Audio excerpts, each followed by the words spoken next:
બિલકુલ પ્રવીણભાઈ, રાજુભાઈ, રમેશભાઈ, મેયર તમારા યોદ્ધાઓ છે એ 100 દિવસથી વધુ દિવસ જેલમાં રહ્યા છે.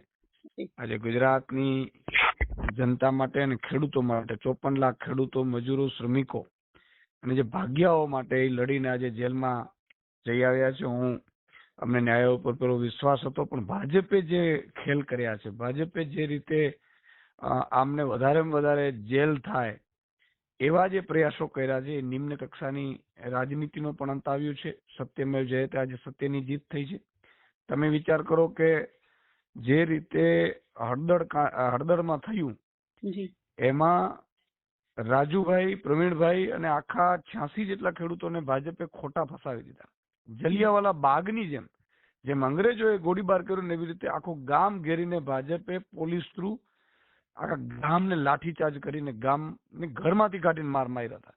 અને એટલા માટે આખા ગુજરાતના ખેડૂતો છે એ રોષે ભરાયેલા છે ભાજપથી. આજે ભાજપે સામ દામ દંડભેદ બધું કર્યું તો 100 થી વધુ દિવસ સુધી અમારા નેતાઓને જેલમાં રાખ્યા. એમને એમના પરિવારથી વંચિત રાખ્યા, દિવાળી તહેવારો ઉજવી એમાંથી વંચિત રાખ્યા.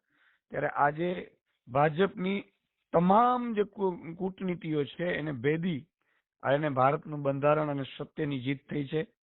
આ લોકો ફરીથી બહાર આવે છે અને એટલી જ મજબૂતાઈથી, એના કરતા સવાઈ મજબૂતાઈથી ખેડૂતોના અવાજ, વંચિતોના, શોષિતોનો અવાજ ઉઠાવવાનું રાજુભાઈ હોય, પ્રવીણભાઈ, આમ આદમી પાર્ટીનો એક સૈનિક ચાલુ રાખશે.